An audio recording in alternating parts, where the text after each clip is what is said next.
Hi, I'm Matt Weaver, and today I wanted to share with you two pieces of music that we've recorded at First Presbyterian Lancaster during this past year. Both written by German composer Felix Mendelssohn. The first is one of his beloved chamber ensemble works, the second, an aria from his most famous oratorio.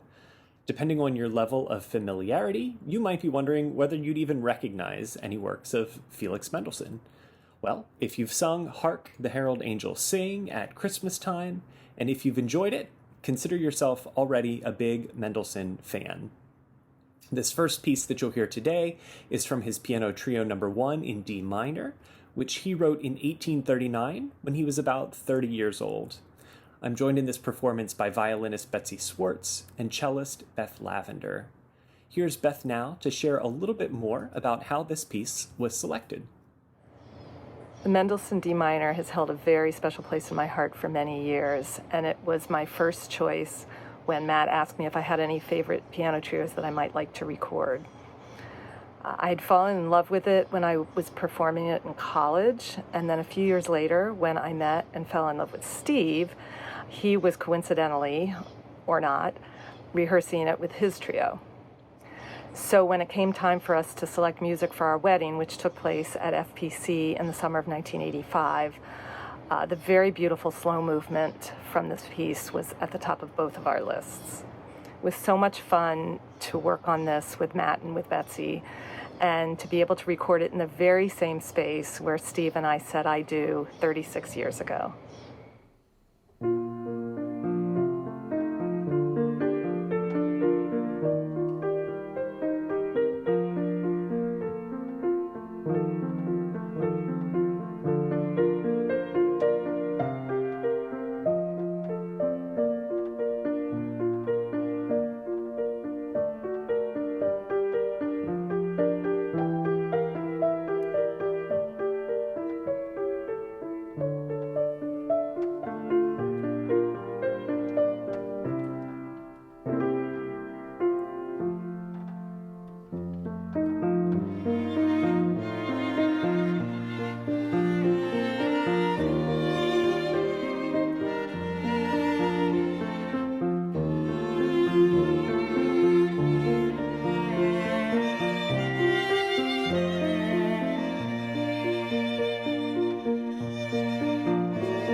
Felix Mendelssohn was by many accounts a child prodigy.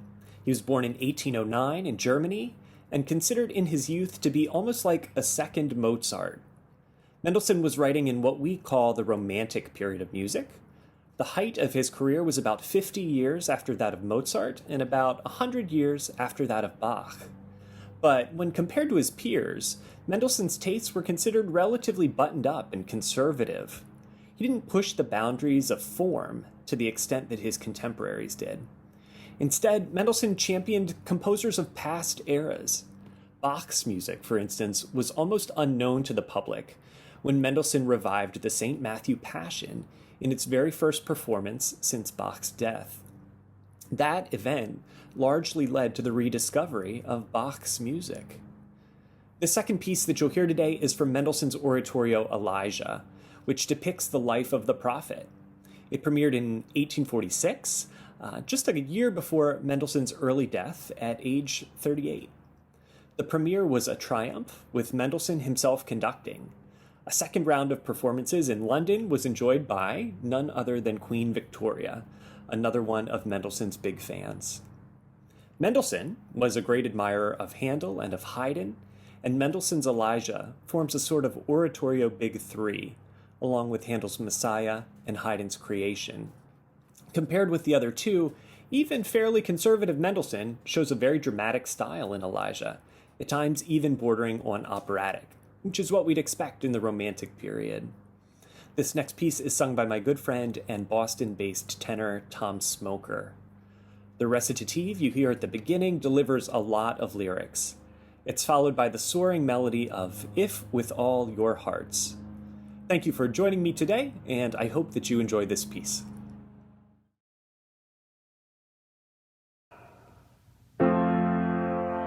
Ye people, rend your hearts, and not your garments. For your transgressions the prophet Elijah hath sealed the heavens. Through the word of God, I therefore say to you, forsake your idols, return to God, for he is slow to anger, and merciful and kind, and gracious, and repenteth him of the evil.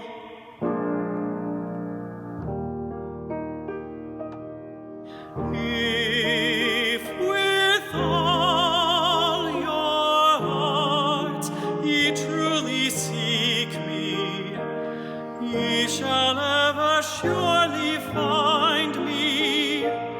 Thus saith your God. If with all your hearts ye truly seek me, ye shall ever truly find me. Thus saith our God. Thus saith our God. Oh, that I knew where I might find him, that I might even come before his presence. Oh, that I knew where I might find him, that I might even come before his presence. Come before his presence.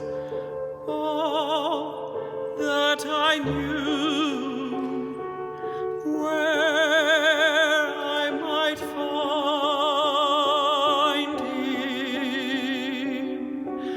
If with all your hearts ye truly seek me, ye shall ever surely find